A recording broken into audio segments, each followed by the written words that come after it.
peace. There will be no lasting peace or regional stability without a strong and secure Israel. Peace and security to ourselves and to the Palestinians. There is a time for creative diplomacy now. It's an outcome where the Jewish people are safe and the state of Israel is secure. Force alone is not an object on its own. It is also about keeping the existence of the values of the state of Israel alive. This is an organization with a history, but even more, this is an organization with a future. Values are the backbone of an organization. They're not just nice words on a piece of paper. And Israel Policy Forum has done a really beautiful job enabling our values to drive everything we do. Our first value is Zionism, and that is critical because we are all about a secure, Jewish, democratic state. Intellectual integrity has been the cornerstone of the organization. It's been very, very easy to get swept up into the political winds of the moment, and yet IPF has always been absolutely rock solid in its support of the state of Israel, in support of Israel's security. Facts matter. Research matters. For the past almost 2 years, our focus has been on research about the dangers of West Bank annexation.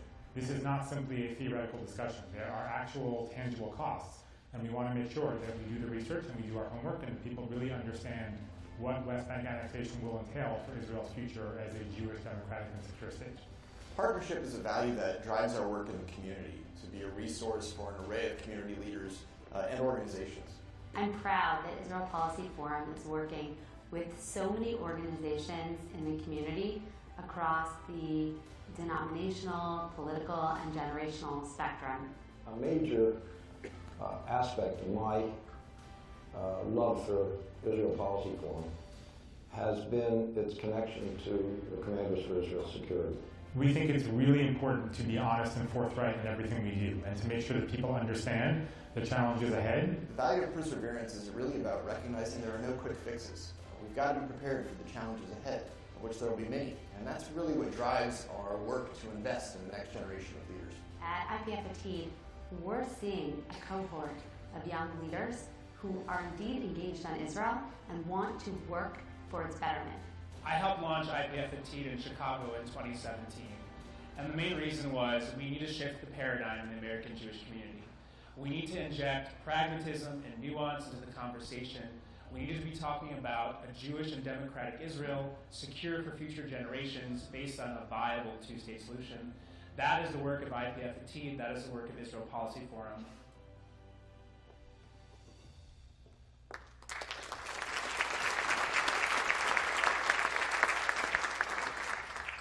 Good evening.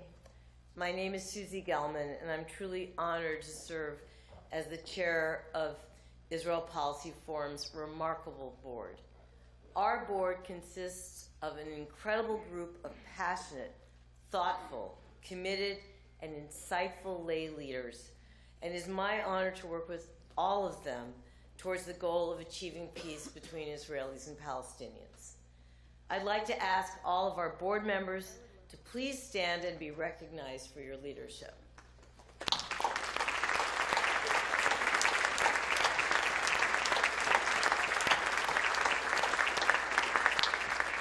Thank you so much. Our board is supported by an exceptional staff, led by our rock star executive director, David Halperin. This team is producing some of the most thoughtful and innovative work in the Jewish community. I want to especially thank Eli Koaz, Samantha Pohl, and Barry Schwartz for their hard work in making this evening such a success. Would all of our staff members please rise so that we can acknowledge you?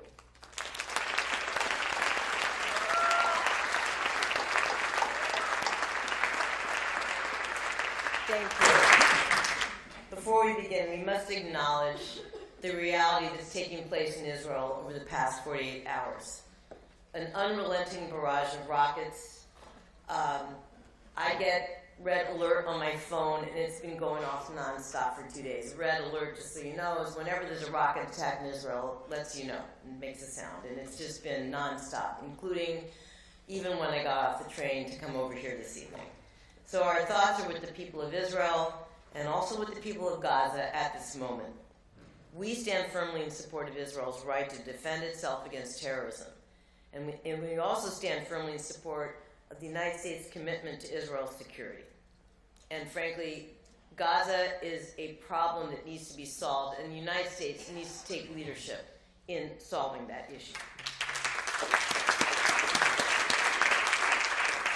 So as we begin tonight, I want to first of all thank all of you for being here tonight, for supporting our work, our values, and of course our wonderful honorees, Adena Phillips, John Ruksay, and Jeffrey Solomon.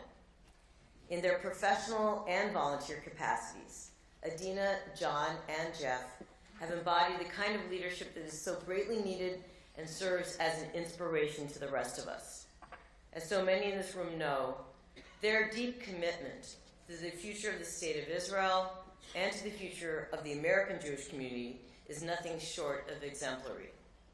We're so privileged, indeed, we are the ones who are honored to benefit from the support, guidance, and leadership that Adena, Jeff, and John provide to our organization. So first and foremost, thank you to our three amigos.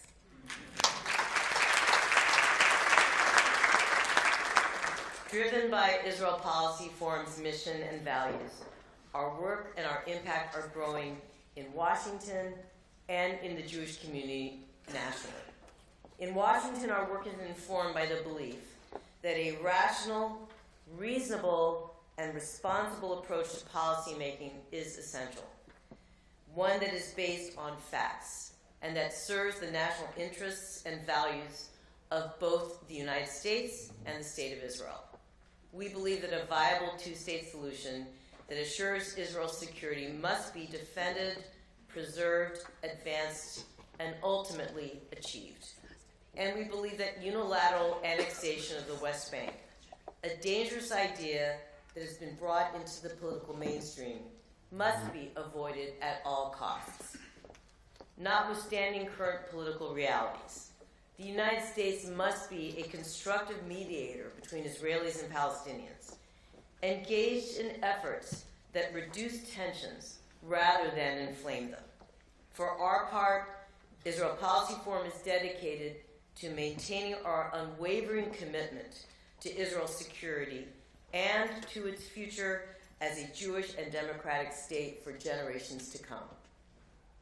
Today, these ideas, ones that previously enjoyed broad consensus, are sadly being placed into question. And so, the work of Israel Policy Forum to return basic facts and reason to our policy discourse is absolutely critical. We are promoting the kinds of resources and expert analysis that policymakers desperately need to navigate the challenging path forward. And we are finding that those resources are in greater and greater demand. We are proud that our work in Washington is growing and that our exceptional policy director, Michael Koplow, is here tonight. Michael, where are you? Somewhere. There you are. Michael Koplow is today recognized as among the most thoughtful, informed, and in-demand experts in Washington. If you are not reading the Koplow column every Thursday, shame on you. You should sign up for it right away. You can go to israelpolicyforum.org and sign up. Meanwhile, our challenge within the American Jewish community is no less daunting. Vocal minorities on both sides of the political extremes dominate the headlines and social media. The political, denominational, and generational divides of our community are sadly growing. Institutions are choosing either to pick sides or to avoid the topic of Israel altogether. In reality, an overwhelming majority of American Jews support Israel, support the U.S.-Israel relationship, and support Israel's security. And that is why a majority of American Jews, also support the goal of a viable and sustainable two-state outcome to the Israeli-Palestinian conflict. Our task at Israel Policy Forum is to serve as a resource for leaders in our community who require the facts and the tools to cut through the noise, to elevate the discourse in the community when it comes to Israel and its future, and to promote constructive discussion on Israel that engages the breadth of the Jewish community about the imperatives of the Zionist vision, of Israel's security, and of a viable two-state solution. And so, our work in the community has never been more important. And it too, I am proud to say, is growing. We are forming unique partnerships with an array of institutions in our community to reach wider and more diverse audiences across the country. We are especially proud of our truly phenomenal IPF Atid program, led by Adam Bassiano,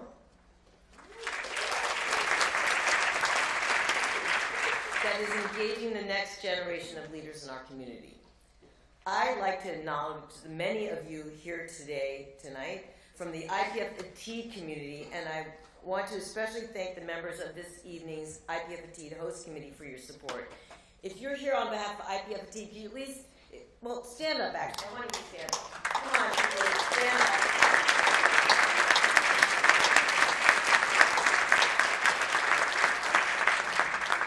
In the past 2.5 years, IPF Atid has grown to become a critically important platform for our young professionals who share our values and who are seeking a home for a more constructive, honest conversation about Israel and its future. We have been so excited and so inspired to see this incredible community grow.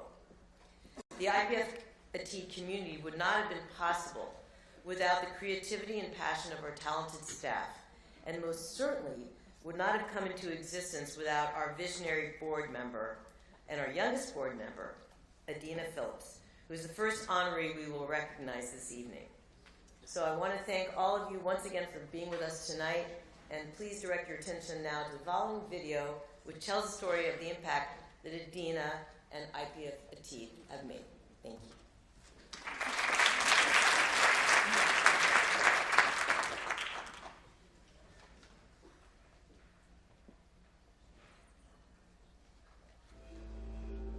Adena Phillips has contributed so much to Israel Policy Forum, not only her work with IPF Atid, but she was instrumental in the development of our values, and that has helped us move the organization forward tremendously. Adena's driven to form partnerships, and she's really done that as a board member of Israel Policy Forum. She does that for so many organizations and individuals, all stripes throughout our community. Someone that I know that I can refer work to, and it will be in fantastic hands.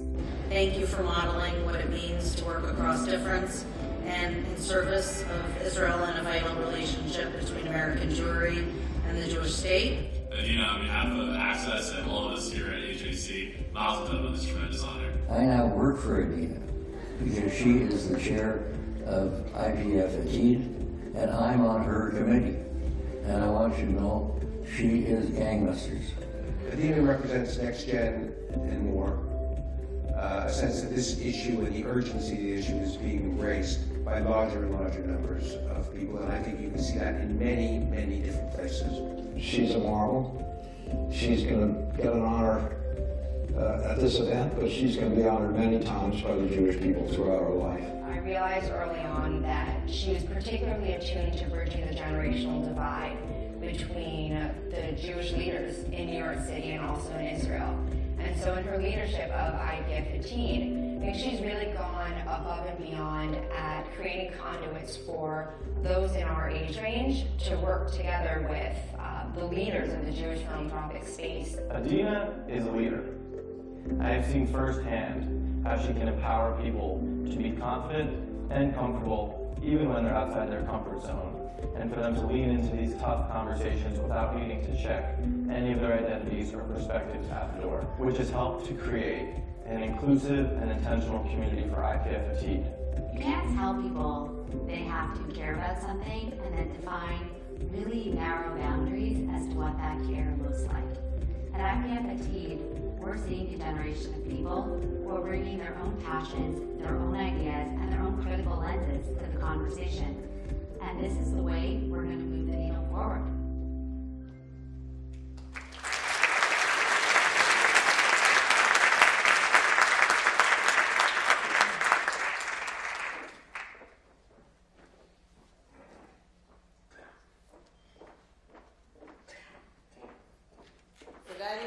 We're so excited to honor Adena Phillips. Adena is also, let me just read this. Adena Phillips, Israel Policy Forum and IPF Atid, inspiring the next generation.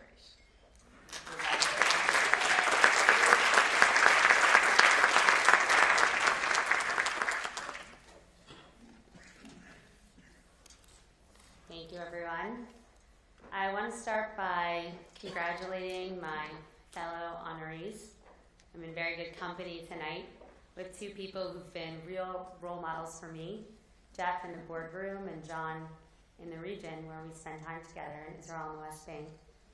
I also want to thank IPF leadership, Susie, you're an inspiration, David, wherever you are. You exemplify the best of what all of our staff are, uniquely passionate and hardworking professionals, and I love working with you. And I want to thank our entire staff who are truly tireless, really dedicated professionals, and our whole board for being really inspiring and a pleasure to work with. Thank you all, not just for the honor of tonight, but for truly inviting me to bring my full self into our work together and to have my voice heard, for being receptive to challenge and creativity and critical thinking. This is really something all too rare, and it's a hallmark of what makes our work together so rewarding. I want to give a special shout out to the Atid staff, Emily, Shani, and especially Adam, who I drive crazy on a daily basis, and who should really be standing up here tonight.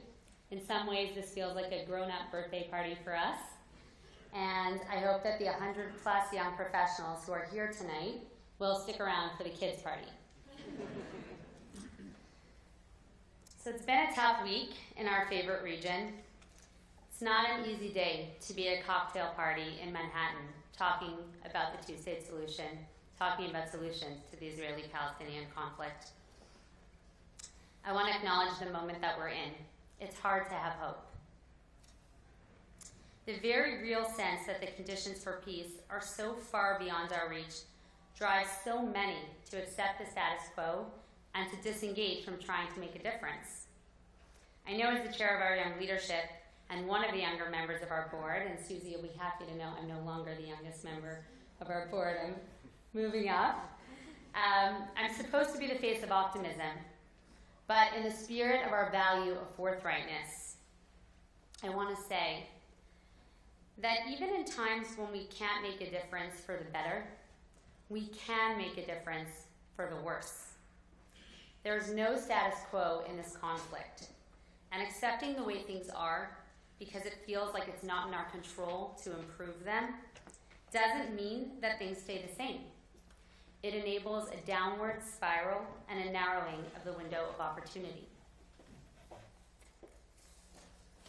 It's a lot more satisfying to work on this issue when we feel it's in our grasp to make it to the finish line. When we can talk about treaties and handshakes and coexistence, when we can experience the instant gratification of momentum and progress. And it takes a lot more grit and stamina to stay in the work when it is really about not letting things get worse. There's very little glory in that. And that's the moment we're in. I'm sorry that I'm the first speaker and it's a little pessimistic. The Israel Policy Forum leadership has been very trusting in letting me use some of my consulting skills with our board.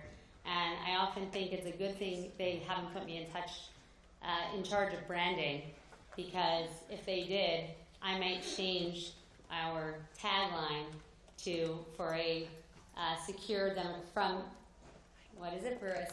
democratic Jewish Israel to let's just not make things worse. It's not very sexy. Generations before us have done the unimaginable. They have worked toward a dream through many moments where the establishment of a Jewish state surely felt even more elusive to them than peace feels for us today. Their perseverance brought us the miracle that is Israel. So let me share with you what keeps me up at night. It's the possibility that we can be the generation that closes the door on the only viable path to the full realization of this dream, the dream of a secure Jewish and democratic state, one that all Jews can be proud to call home. This work of keeping the door open to the two-state solution, of not letting it close, of opposing the forces that diminish the prospects for peace, doesn't always feel satisfying. It can feel like a slug, it can feel thankless, but I am thankful that Israel Policy Forum and so many people of this room are committed to it. We are making a difference. This is the vital work we all need to double down on, keeping the door open, so that when the time comes, whether it is us or our children, we can walk through it. Thank you.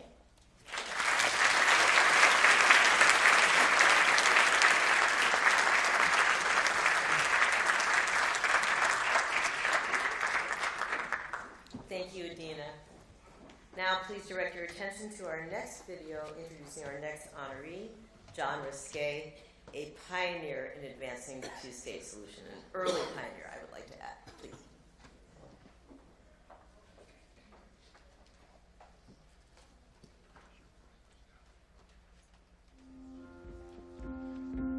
John has been in the forefront of working towards peace between Israelis and Palestinians even before it was popular. I went searching for places and groups and anywhere that was talking about what to do now. We're post-67. What to do about the occupation. And the only groups I could find actually were outside the Jewish community. And I joined one of them, that was involved with one of them. It was called the Committee on New Alternatives in the Middle East. It came out of actually the anti-war movement. And as soon as I was there, I knew we needed a Jewish group for people that were firmly rooted in the Jewish community and cared about the Jewish future and were working to strengthen the Jewish future. And that led to the effort to create Relive. Relive was founded by a small group of American Jews who opened up the possibility that there is an alternative to endless war for Israel. They opened up a new window of thinking within the American Jewish community that peace and prosperity for Israel was possible through what we now know as the two-state solution. John was a central part of those courageous and pioneering efforts. Israel Policy Forum's work is really built on the foundation that John set. We've only known John for 35 years, maybe more. John is the only guy I know who every time we meet, we kiss each other. As a facilitator for John Ruksay's group on Encounter, and I was incredibly moved to see a leader from our community who has so much knowledge on the issue, so much pragmatism and realism, but also so much passion and heart. For all those years, whatever the focus was at UJA, he never lost sight of his hopes and dreams for the future of Israel. And if anyone embodies our commitment to a secure, democratic, and Jewish state, it's John. And as the rabbis say, "Aseh lecha rav uknei lecha chaver." Make yourself a mentor, and you will acquire a friend. And that's what you've been. This has been a lifelong pursuit about Israel at the deepest level, but also of the Jewish people.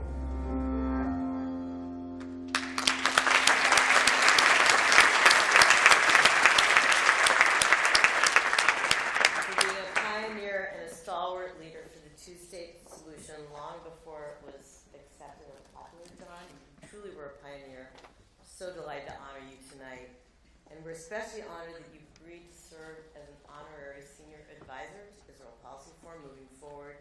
And I just want to say, you and I have known each other for a very long time, mostly through Federation, but now through Israel Policy Forum. And you also on Berera, you worked with my beloved teacher, Max Tickton, Zichrono Livracha. So we go way back together. I could not be happier to be honoring you tonight, John. I love you.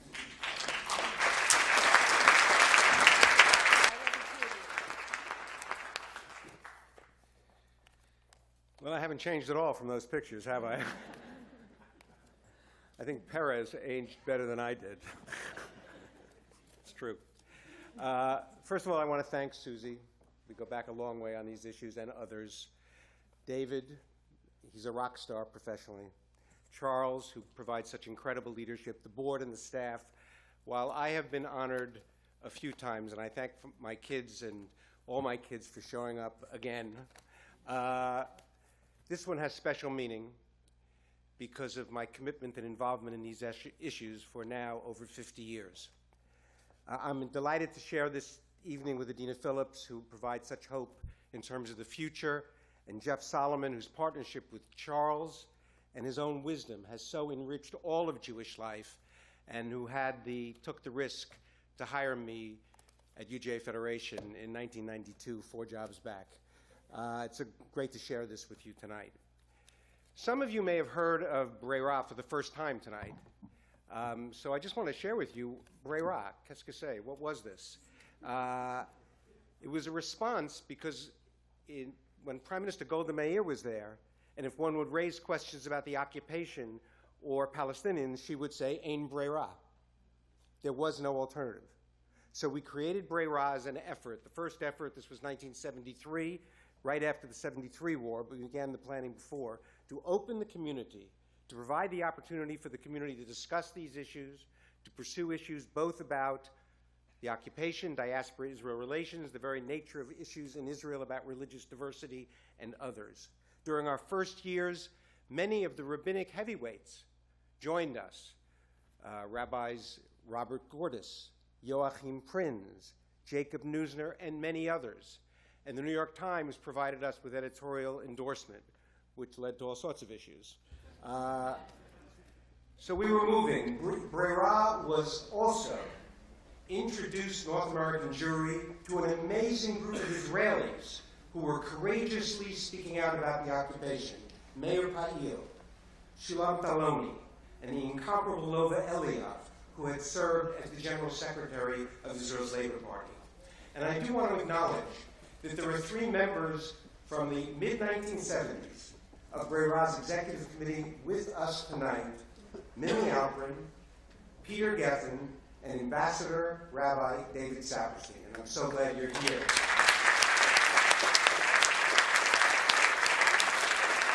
And I also want to acknowledge, we're volunteers and board members, but it's all about staff.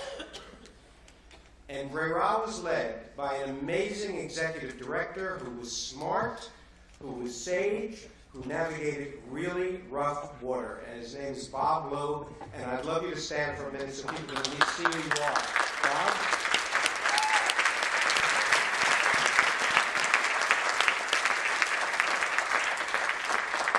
After Brera disbanded in the late 1970s, I was involved with many of you in numerous other efforts with Bob Goodkind and maybe others here in Project Nishma, which is an effort. And I was introduced to Jonathan Jacoby in the mid-1980s.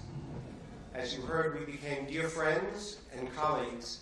And if you were around Jonathan, that meant you were deep in and involved in the first years of Americans for Peace Now, in the creation of the New Israel Fund, where David Arnell and his family were so important, and of course, the Israel Policy Forum.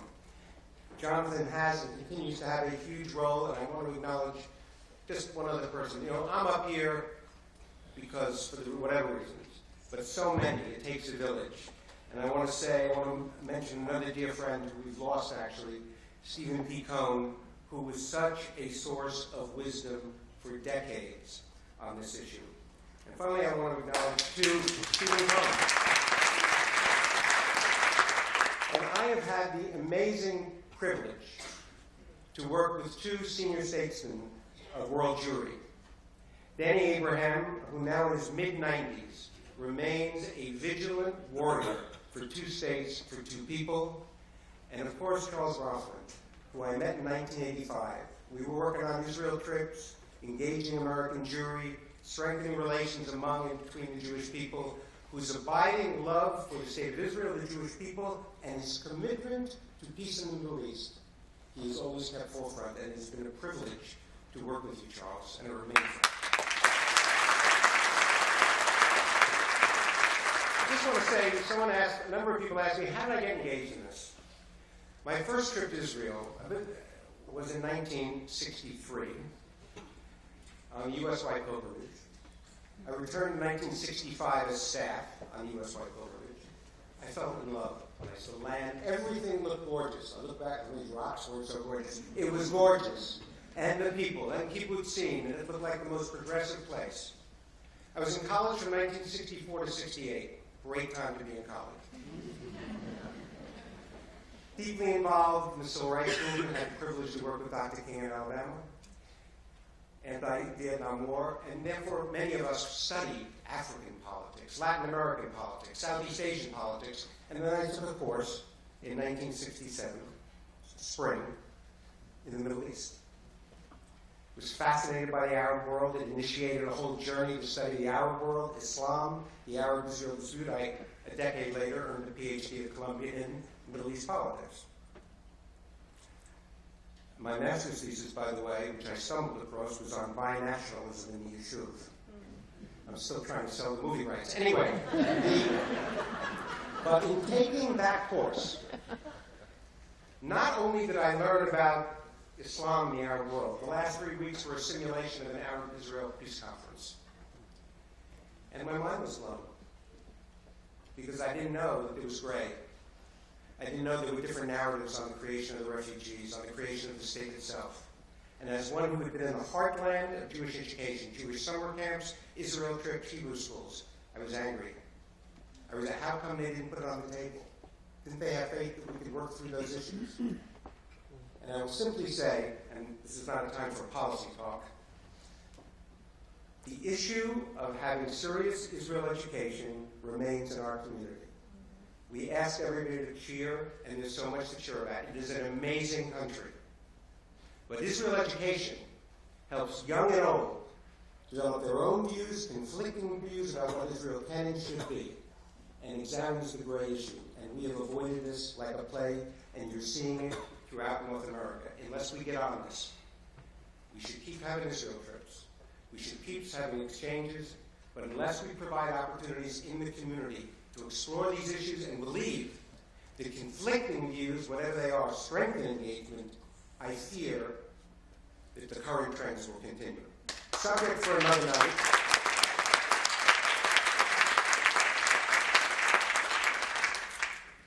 So from this, I then want to say only, go to my last point.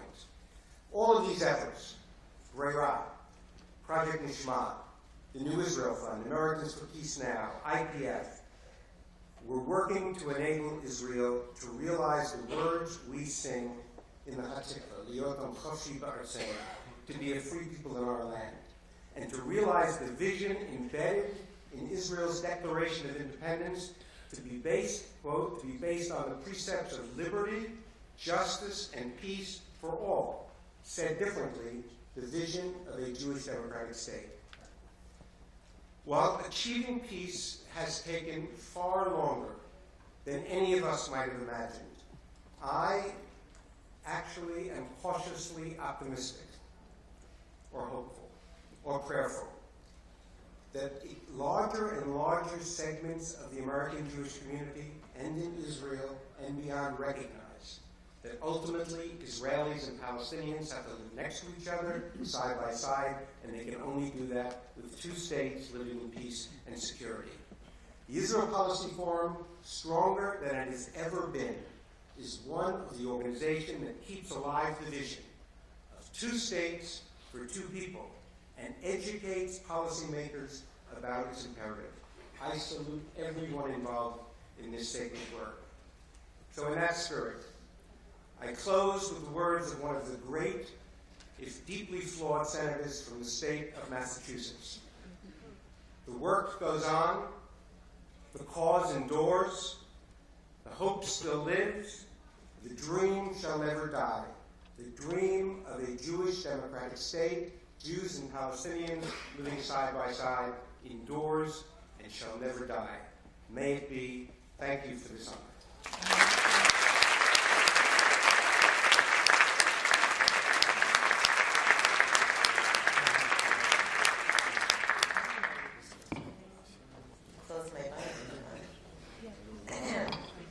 Our final tonight is our beloved board member, Jeffrey Solomon. Please direct your attention to the final video of this segment as we recognize his many contributions to our work.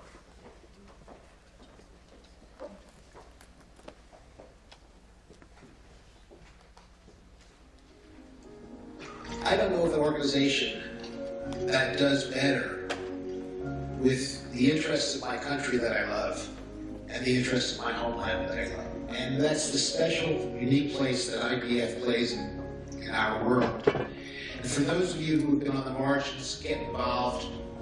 For those of you who don't know it, get to know it.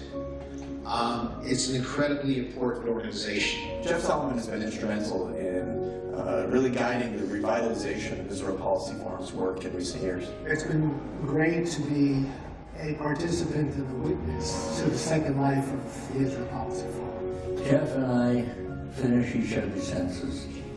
There was a guy recently who wanted to see me, and he'd seen Jeff. I said, why are you going to bother wasting your time seeing me? You just saw me. He said, no, I didn't. I saw Jeff. I said, that's me. Hi, Dad. Greetings from San Francisco. I'm so sorry that I'm not there to celebrate with you in person, but I wanted to send you a giant mazel tov for another well-deserved honor. I don't know that there are any fathers who are honored more than you are, and I don't think I've ever heard of anyone who's had more kind things said about a father in the history of the world than I have. So, mazel tov, and I love you, and I hope you have a great night. I love working with you. You're a genius. You're so creative. I believe truly, Jeff, that you are one of the jewels in the crown of the Jewish community.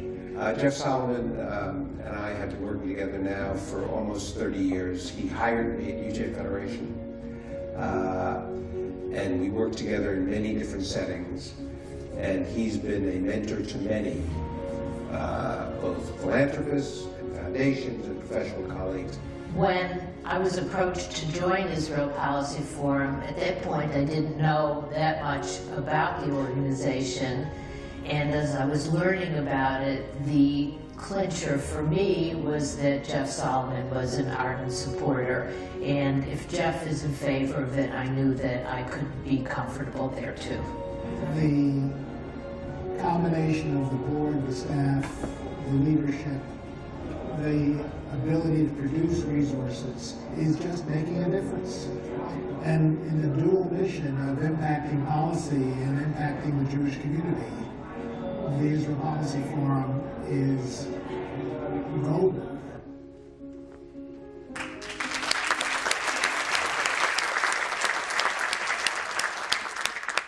This is starting to feel a little bit like the Academy Awards. Jeff, for your critical and creative leadership in so many efforts throughout our community aimed at strengthening connections between Israel and American Jewry, for your essential contributions to guiding the strategic development of Israel Policy Forum's work in recent years. We are thrilled, I am thrilled, to honor you, our friend, our mentor, our board member. So please join me in thanking Jeff.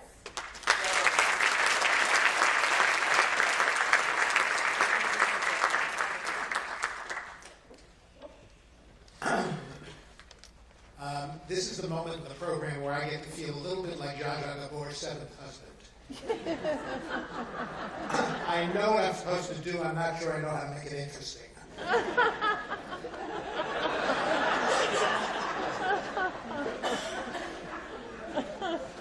What I won't do is keep you from hearing from General Golan very much longer, because it is worth hearing his words.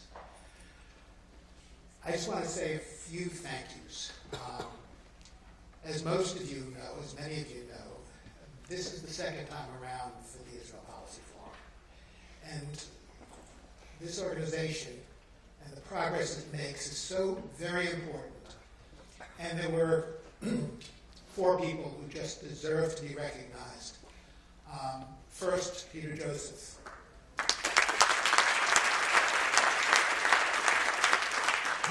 Who had the courage to say, oops, let's not merge, let's unmerge, let's begin again. Second, Susie Gelman,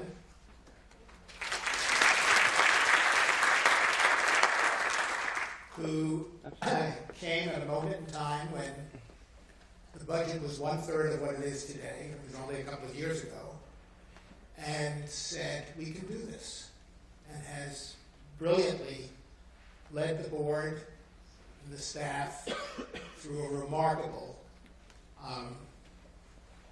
renaissance.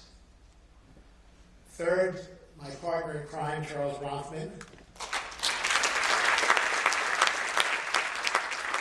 with whom we had conversations and decided that the two of us needed to work on IPF, and we both put our heart and soul in it, and his heart and soul winds up collecting lots of money, and it's very expensive to be his friend, but it's well worth it.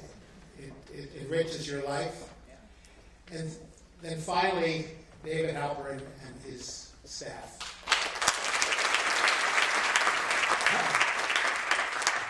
At our last board meeting, various members of the staff made presentations, and there wasn't a board member that wasn't felling with the amazing quality of the work that's being done.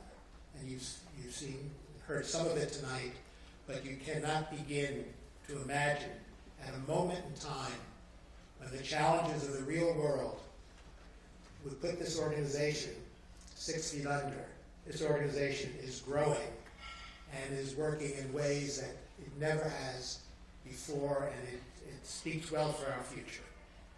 So let me close with a quote of Jack Welch that I believe in both personally and organizationally, which is the problem with the world today is everybody wants to come out for a second bow while the world is waiting for a second act. Thank you.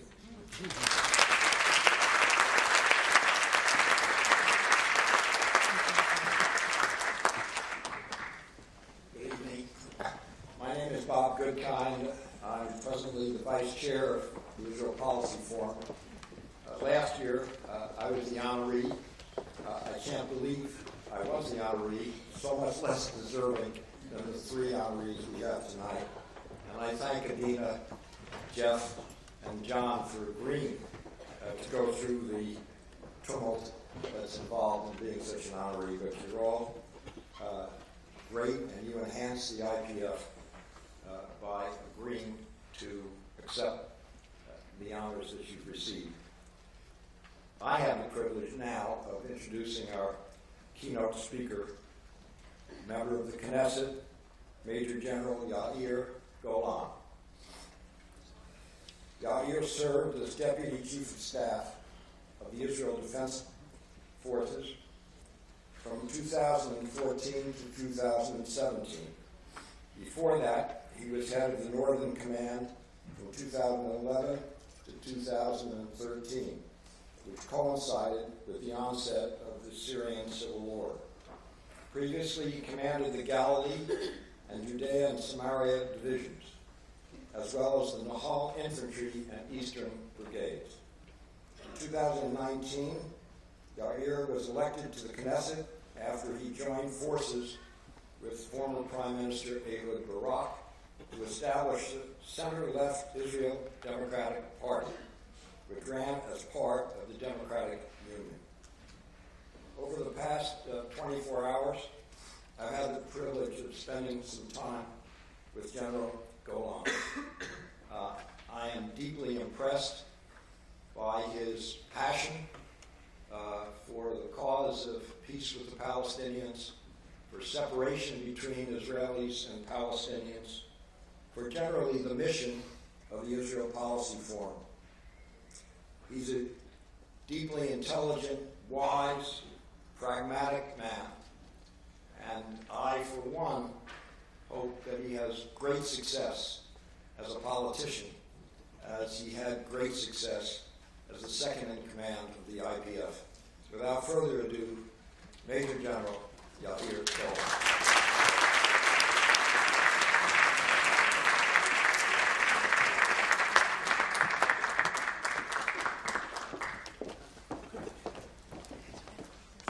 evening.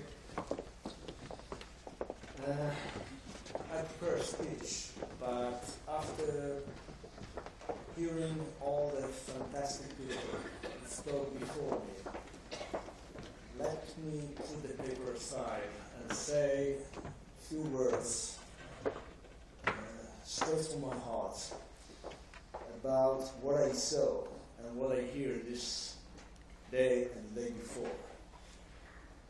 First of all, I would like to say to Susie, David, Adena, John, and Jeff, and many others, that you have created a fantastic organization. I deeply moved by your commitment to the state of Israel.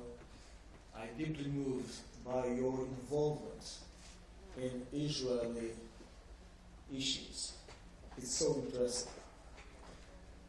The second thing I would like to say, that before this gathering, I had the great privilege to meet the young leaders of America Jewry.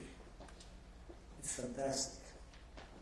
They are talented, you are talented, you are devoted, you know what to do, and I have to tell you, meeting you was so impressive, and I wish you the best in the world, and keep going with your initiative and your impetus to change the world. You will do it, no doubt.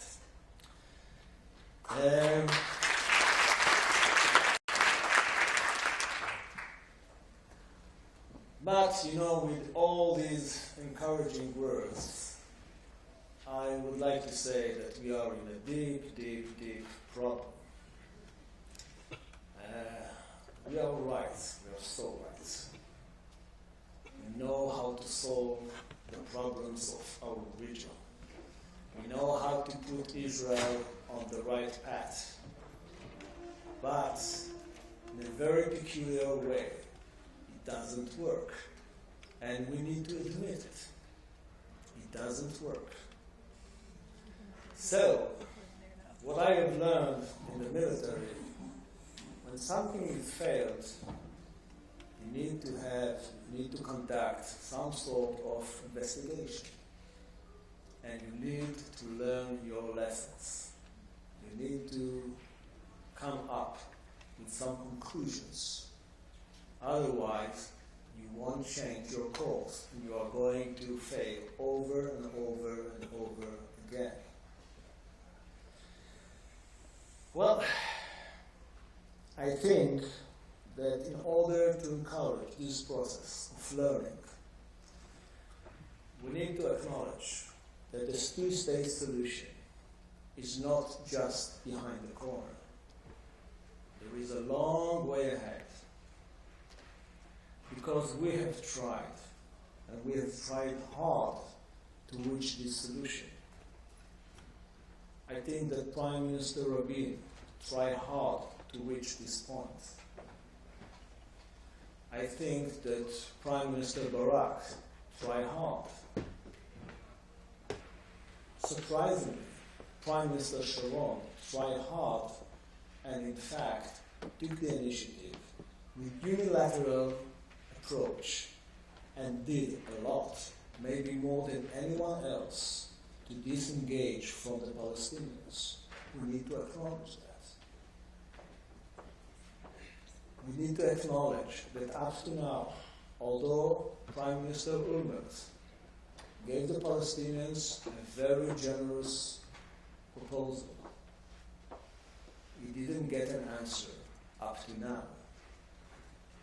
So, yes, it needs two for tango. We need a partner. We did some mistakes, some terrible mistakes, but we have a tough, very tough partner. And therefore, I think that there is no other way but to acknowledge that in order to separate between the two people, in order to lessen the friction between the two people, in order to lessen the animosity between the two people. We need to create a process. Maybe at the end of the end of the road, there is two states for two people living peacefully side by side. Maybe. But meanwhile, we need to plan a very deliberate way to move forward with small steps in order to reconcile the people. Because reconciliation is the first measure, is the first goal we should achieve in order to move forward. I think that moving forward means unilaterally, bilaterally, and multilaterally steps. I don't see any other way. There are things that we can do alone. There are other things we need the Palestinians.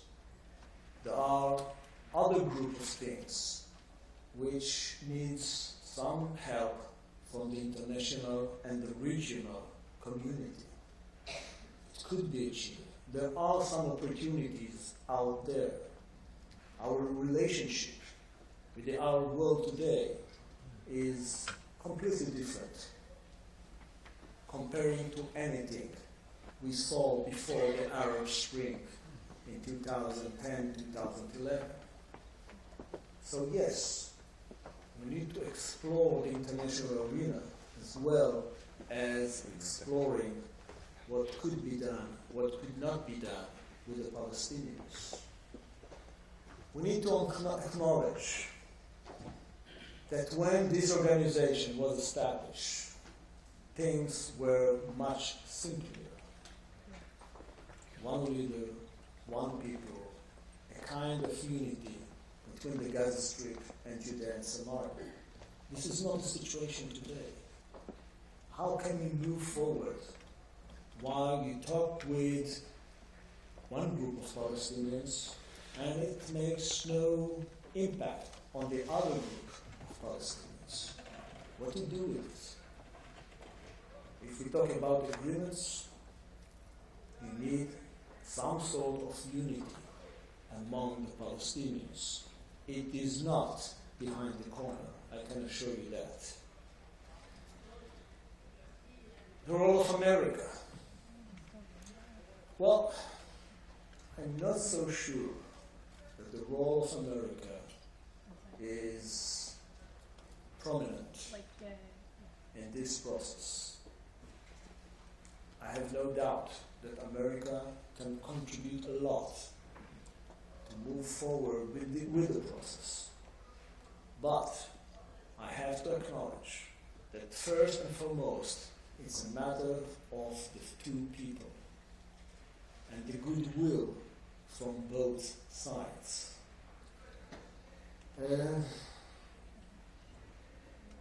I think the main task of my generation is to create the right conditions to prepare the ground for further advancements. I believe that the main task of the next generation of Atid members is to create a peace. It is possible, but it's tough, very tough. And from here, I would like to say a few words about the current situation in Israel. I'm standing here, but my heart is in the south of Israel,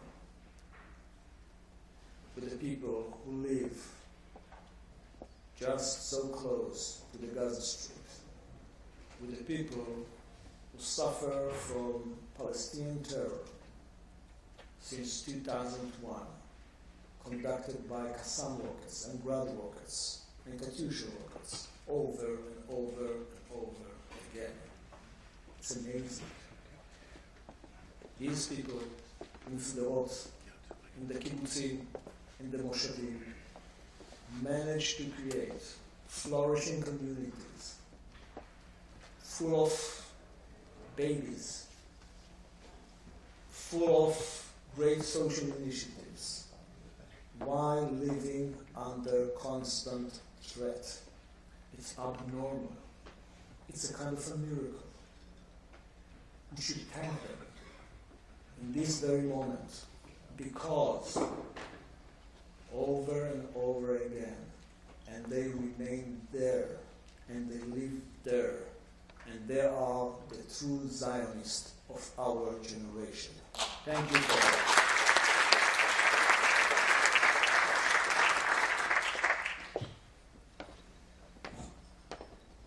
I would like to say a few words about the political situation in Israel. For almost a year, we do not have a functioning government. It's a shame. It's a shame not because of the situation of the political system. It's because of the cause for this situation. No, it's not about ideology. It's not about different perceptions about how to create peace with the Palestinians. It's only about judicial matters of Benjamin Netanyahu, unfortunately. This is the truth. In April, the outcome of the elections were 35-35 to Blue and White and to the Likud. They could establish a solid, stable government by days. It didn't happen. In the elections of September, they could re-establish a solid and stable government of 65-66 seats in the Knesset, and they didn't do it. We are in a deadlock. It's a shame. We may approach another elections. It's a shame. And we should say loud and clear, shame on you. You should resign. You should resign because that's what you have demanded from Prime Minister Olmert back then in 2008, while he faced convictions. And you demand him to resign. So please do it. And free us from this political deadlock. It's impossible, it's a waste of money. And it put Israel in a very problematic position. And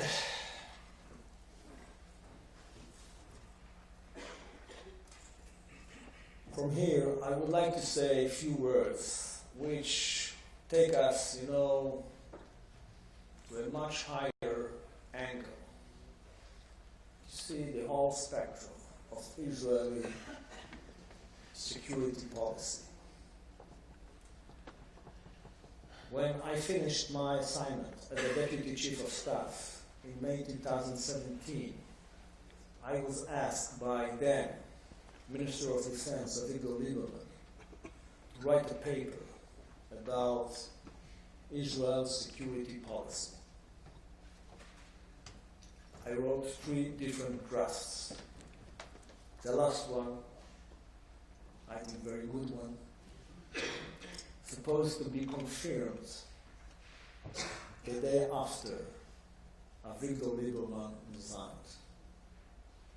What I have in my hands is the paper. Nothing has been done with this paper, but I can assure you, it's a serious paper. It's a serious paper, not because of me, because I read almost that has been written about the subject, because I talk with so many people who know something about the security of Israel. And let me tell you, just provide you, a short glimpse to national security policy of Israel. Well, the first thing is needed, and it's quite clear, quite intuitive, is a vision. And Israel has a very clear vision, and you know it. The vision of Israel is well expressed in the Declaration of Independence for May 14, 1948. It's such an important document. It should be and must be the national law. It's well written.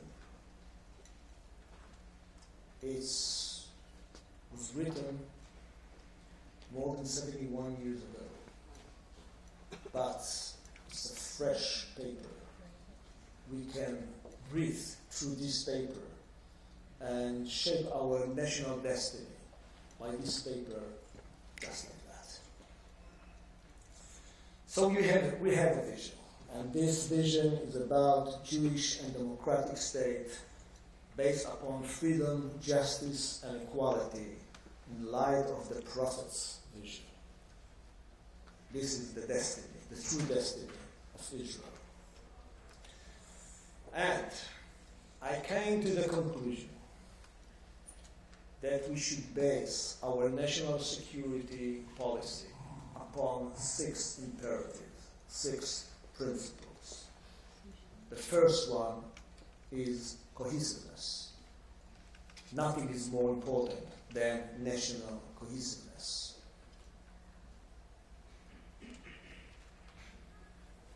In any nation, there are integrating and disintegrating forces. In any nation, there are things to unify the people and things that take them apart from each other. The main responsibility of leaders is to enhance the unifying forces.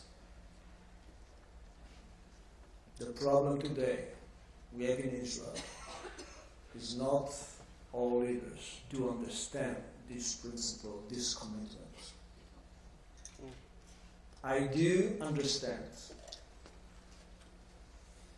that in order to come to power, politicians all over the globe tend to fight each other and to emphasize the friction between different groups in their society. But we have elections every few years in normal condition. Meanwhile, in between elections, leaders should work hard in order to unify societies.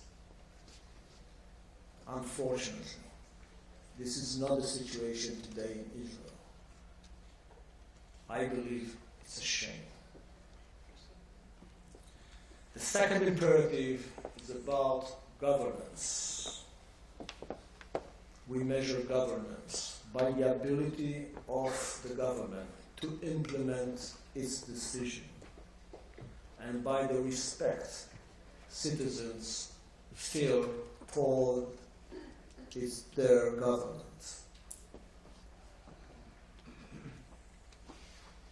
Therefore, any government should enlarge the prestige of the institutions, the agencies, and the ministries who work for them, for the government. The Supreme Court is important. The Supreme Court does here and there mistakes. But these mistakes should be corrected in a very gentle manner, in a manner that keeps citizens respecting their institutions. And the same is true concerning the police, concerning the military, concerning any other ministries. This is not the situation right now in Israel. We should correct it. We should fix it. The third imperative is about growing an honest economy. Why we need to grow with our economy? Well, that's 100% clear. Why we need our economy to be honest? Well, this is not so clear. Today, in our globalized world, the gaps between poor and rich widen and widen from year to year. It's terrible. It's ruining the social relationship between the different groups.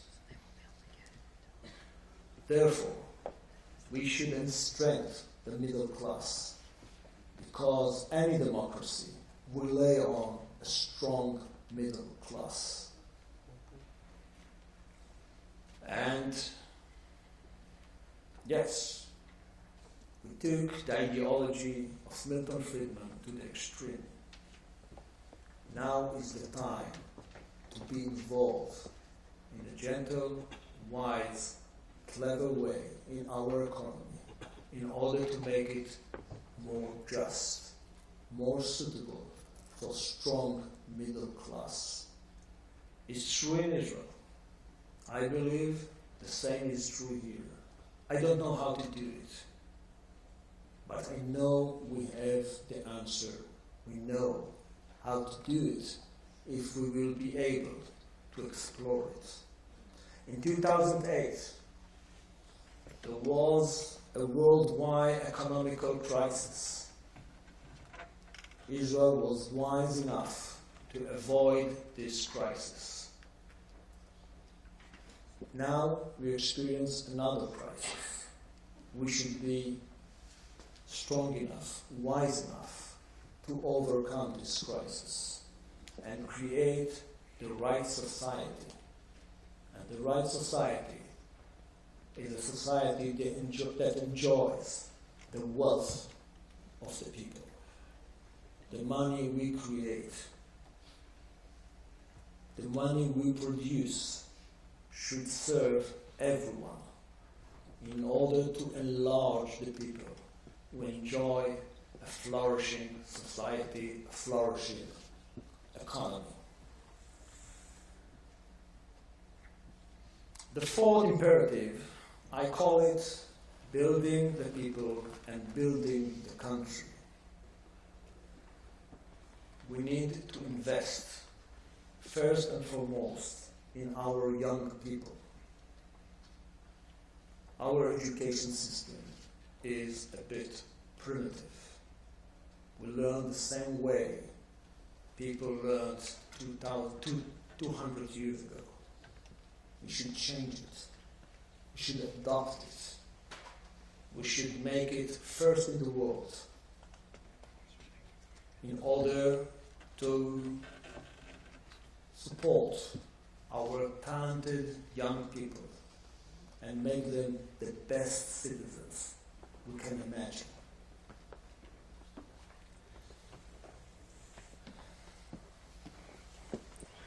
We should invest more in our infrastructure. Israel is in the 30th place in the world concerning density, people per square kilometer. This is the fact you would find in Google. It's not the real picture. It's not the real story. The real story is that Israel is one of the most populated place on earth. Taking aside the negative, taking aside, tiny countries like Monaco like Liechtenstein, and you will find that Israel is a very dense place. Therefore, everything in Israel should be well calculated, well planned, in order to distribute in a wise manner the population, in order to make it secure and safe. The Negev is still empty. The Golan Heights is still empty. A lot has to be done. And we need to plan it, and we need to implement this plan, because otherwise the pressure on the land would be too large to comprehend. The fifth imperative is about strategic ally. We enjoy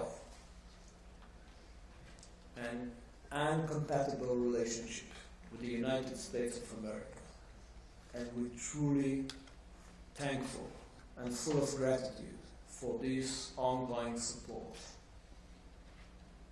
But we have to acknowledge that there are other players in the region, other players in the world, Russia, China.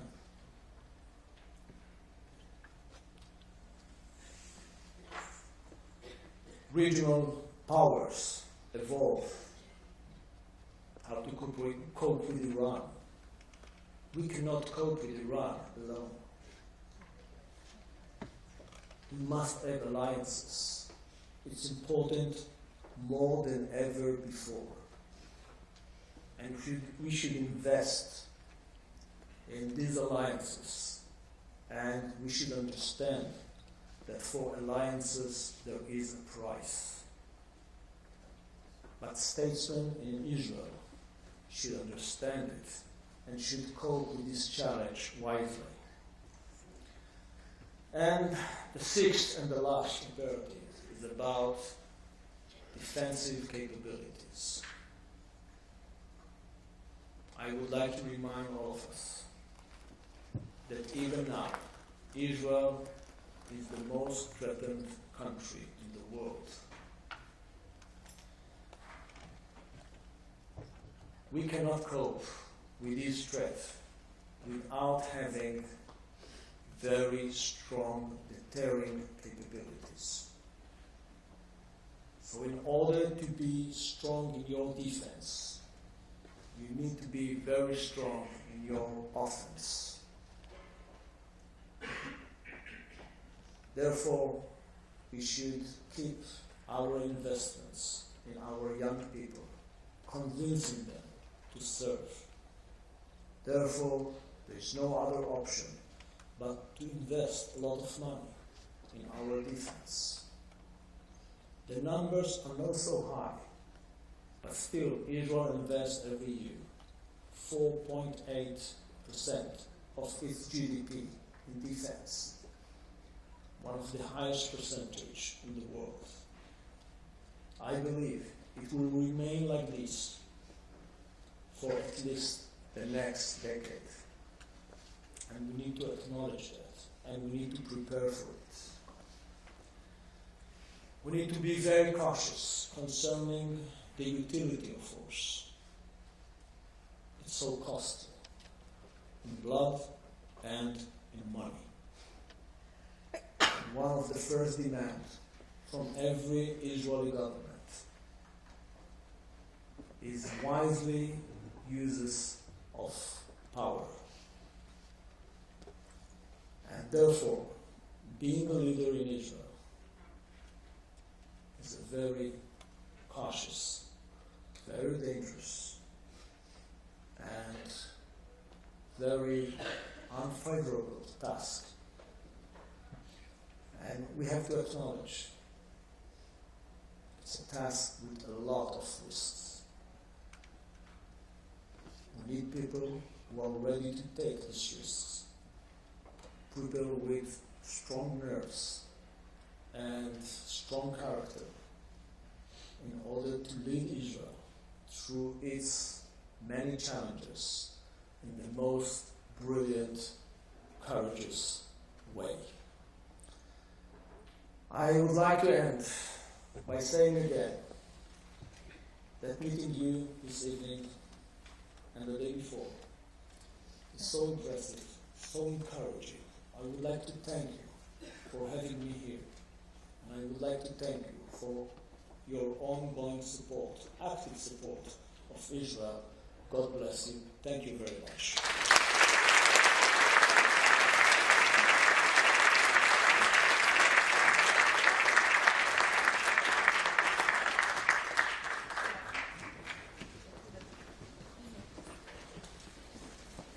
Hello everyone, I'm David Halperin, privileged to be the Executive Director of Israel Policy Forum.